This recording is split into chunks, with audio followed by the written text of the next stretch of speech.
स्वस्ति नश्चपुरे अस्तु प्रतिदिनः सुमनाः विवाहागारमेत्या पूर्वात्तयर्मणसेवशिष्टायां शुभदिनो श्री परमेश्वरमन्दिस्य श्री परमेश्वर प्रीत्यर्थो सीतारामेन्द्रब्रह्मणः शान्ति कल्याण महोत्सवाख्यकर्मणि आदौ रक्षाबन्धन सहित यज्ञोदिष्टान् देवता प्रीत्यर्थो रक्षाबन्धन सहित यज्ञोदिष्टान् देवता पूजा करिष्ये।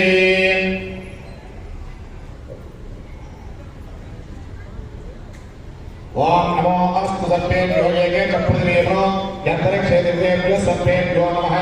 रक्षाबन्धेषु वासुकीमावाहयामि स्थापयामि पूजयामि। ओम गायत्रीमावाहयामि सावित्रीमावाहयामि सरस्वतीमावाहयामि चन्द्रशुमावाहयामि श्रियमावाहयामि परमावाहयामि गायत्र्या आवाहयामि स्थापयामि पूजयामि। पदहत्यां मुक्तामित्रो महेवरेण उच्चाये मुखे स्तेक्षणे युक्तामिन्दुरवत्तरत्रमुगुणां तत्त्वार्थवर्णात्मकान् गायत्रीं वरदां कुशां वैकुशां दुषुप्रङ्गपालङ्गदां शङ्कर्यक्रमधारवन्दयगणं हस्तेर्महत्यत्मगे नमोऽस्तु सर्वेभ्यो येके चक्षुर्देवनान्तरिक्षे देवेभ्यः सर्वेभ्यो नमः। ध्यायामि ध्याननमस्कारान् समर्पयामि। हम पृथ्वीतत्त्वात्मने गन्धं परिकल्पयामि। हम आकाशतत्त्वात्मने पुष्पं परिकल्पयामि। यं वायुतत्त्वात्मने धूपं परिकल्पयामि। हम मदितत्त्वात्मने दीपं परिकल्पयामि। हम अमृतत्वात्मने अमृतनैवेद्यं परिकल्पयामि। संसर्वतत्त्वात्मने सर्वोपचारपूजां समर्पयामि।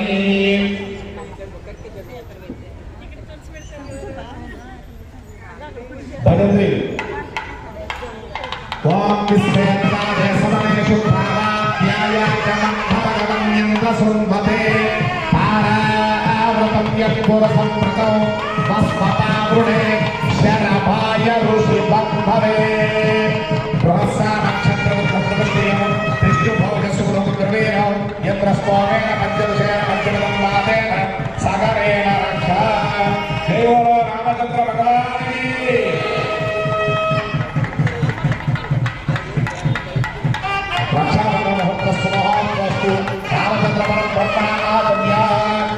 ओम स्वाहा प्रणवेन क्रियते ओम स्वाहा ओम स्वाहा ओम स्वाहा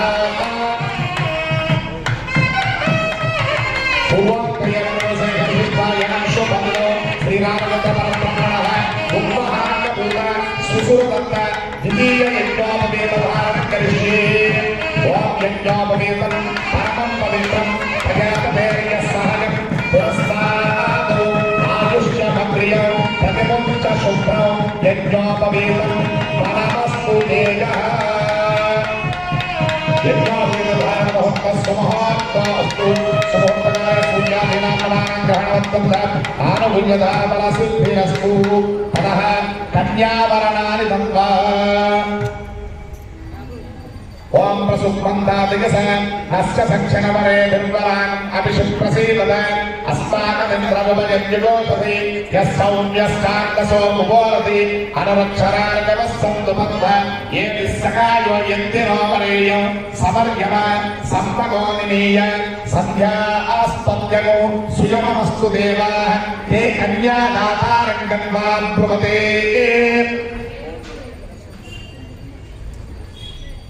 ओम प्रसुप्मन्दादिगसानस्वरिकमलानिर्मलान्माभिषप्रसीदत अस्माकमन्त्रमुपयन्दिगोपति यः सौम्यश्चान्दसो मुपोरति अन्वक्षरार्गवस्सन्तु बन्धः ये निस्सकायो यन्तिनो वरेयं समर्यमा सम्भवो निनीय सन्ध्या आस्पत्यगं सुयममस्तु देवाः। చెప్పండి रामार्थं कन्या मुरणीत्वं ऋणीमहे तस्मै दास्यामि दाता प्राह। ओम चतुस्सागर पर्यन्तं गोब्राह्मणेभ्यः शुभं भवतु। वासिष्ठमैत्रावण्णगौण्डिन्यत्रयारुषेयं प्रवरान्वित वसिष्ठसगोत्रोद्भवस्य अजमहाराजवर्मणो नत्रे। ओम चतुस्सागर पर्यन्तं गोब्राह्मणेभ्यः शुभं भवतु। वासिष्ठमैत्रावण्णगौण्डिन्यत्रयारुषेयं प्रवरान्वित वसिष्ठसगोत्रोद्भवस्य श्री रघुमहाराजवर्मण पौत्राय। ओम चतुस्सागर पर्यन्तं गोब्राह्मणेभ्यः शुभं भवतु। वासिष्ठमैत्रावण्णगौण्डिन्यत्रयारुषेयं प्रवरान्वित वसिष्ठसगोत्रोद्भवस्य श्री दशरथ महाराजवर्मण पुत्राय। చతుస్సాగరపర్యంతం గో బ్రాహ్మణేభ్యः శుభం భవతు. వాసిష్ఠమైత్రావన్నకౌండిన్యప్రయాధేయప్రవరాన్విత వసిష్ఠగోత్రోద్భవాయ అఖిలాండగోళ బ్రహ్మాండనాయకాయ సూర్యవంశపావనాయ సాక్షాత్ పరబ్రహ్మస్వరూపాయ శ్రీరామచంద్ర పరబ్రహ్మణే వరాయ చతుస్సాగరపర్యంతం గో బ్రాహ్మణేభ్యः శుభం భవతు. ఆయాశ్చ గౌతమత్రయాభిషేయప్రవరాన్విత గౌతమసగోత్రోద్భవస్య స్వర్ణరోమ మహారాజవర్మణో నత్రీ. చతుస్సాగరపర్యంతం గో బ్రాహ్మణేభ్యः శుభం భవతు. ఆయాశ్చ గౌతమత్రయాభిషేయప్రవరాన్విత గౌతమసగోత్రోద్భవస్య హస్వరోమ మహారాజవర్మణ పౌత్రీ. చతుస్సాగరపర్యంతం గో బ్రాహ్మణేభ్యः శుభం భవతు. ఆయాశ్చ గౌతమత్రయాభిషేయప్రవరాన్విత గౌతమసగోత్రోద్భవస్య జనక మహారాజవర్మణ పుత్రీ. చతుస్సాగరపర్యంతం గో బ్రాహ్మణేభ్యः శుభం భవతు. ఆయాశ్చ గౌతమత్రయాభిషేయప్రవరాన్విత గౌతమసగోత్రోద్భవ అఖిలాండగోళ బ్రహ్మాండనాయకి మహాలక్ష్మీ స్వరూపిణి అయోనిజ ప్రకృతి స్వరూపిణి సీతానామ్ని కన్యా. తుభ్యం ప్రజా సహత్వకర్మభ్యః ప్రతిపాదయామి తస్మై దాస్యామి దాతా ప్రాహ.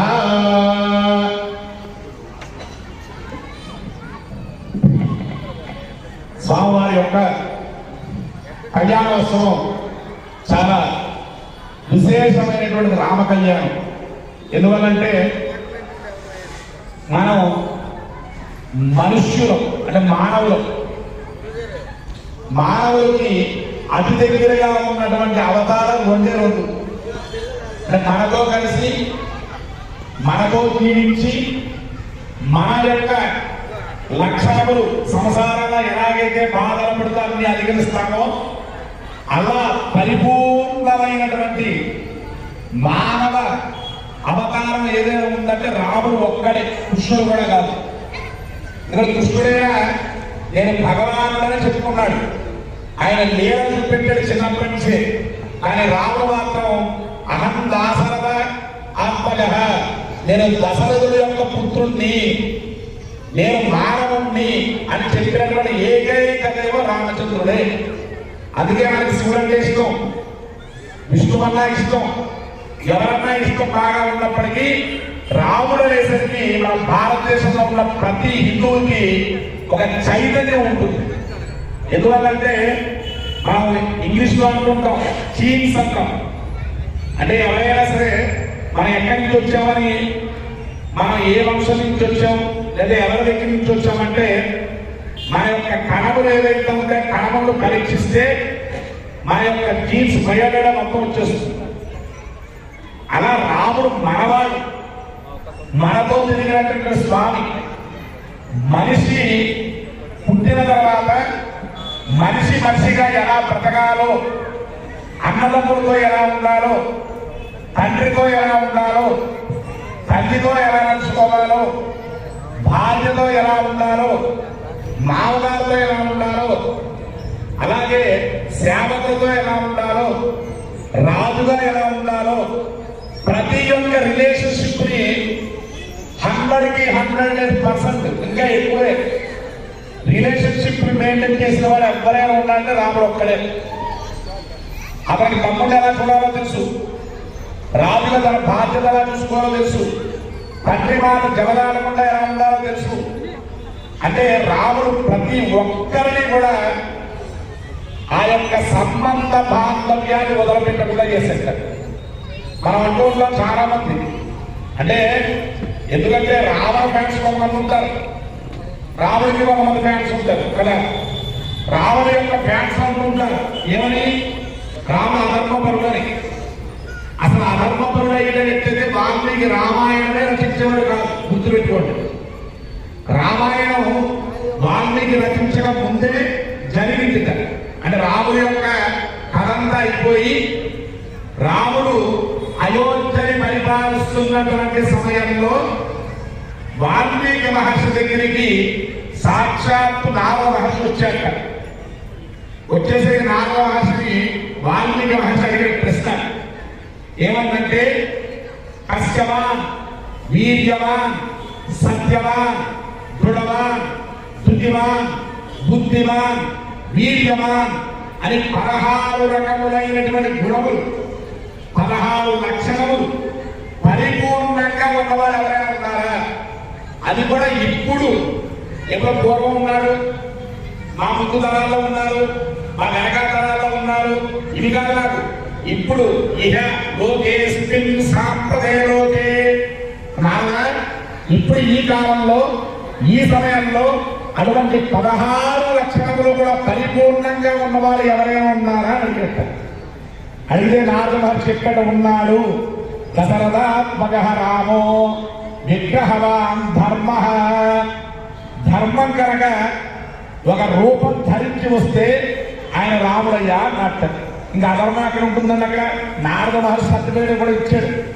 అంతేకాదు వాల్మీకి మహర్షి రామాయణాన్ని రచించేటప్పుడు నారద మహర్షి సంక్షిప్త రామాయణం అని ఆయన ఒక 108 శ్లోకముల్లో వివరంగా చెప్పాడు నారద మహర్షి. దాన్ని విస్తారంగా వాల్మీకి మహర్షి 24,000 శ్లోకములతో రామాయణాన్ని రచించాడు. ఇక చాలా మంది అనుకుంటాం ఏముంటాడు ఊహ అనే వాల్మీకి ఆది కవి కదా, ఆయన పోయేట్లు కాబట్టి ఏదో కవికి ఉన్నటువంటి లక్షణాలతో అనేక రకాలుగా రచించేదని. కానీ ఇక్కడ తెలుసుకోవాల్సిన విషయం మనం రామాయణం తప్పక తెలుసుకోవాలి. ఎందుకంటే రామాయణాన్ని విమర్శించే వాళ్ళు ప్రశ్న వేస్తే సమాధానం చెప్పడానికి మనం తెలుసుకుంటారు. లేదా నిజమే అనుకునే భ్రమలో మనమే కదా మన పిల్లలు కూడా పడతారు.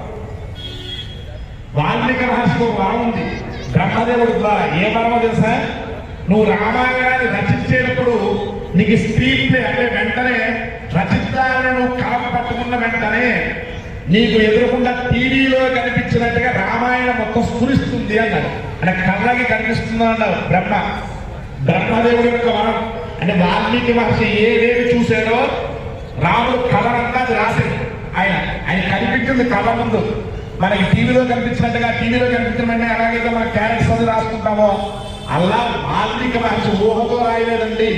ఆయనకి జరిగిన రామాయణం ఎదురకుండా కనిపిస్తే దాన్ని రాశాడు. కాబట్టి రాముడు హృదయంలో ఏముందో, సీతాదేవి మనసులో ఏముందో, హనుమంతుడు బుద్ధిలో ఏముందో ఇవన్నీ చెప్పగలిగాడు వాల్మీకి మహర్షి మనకి.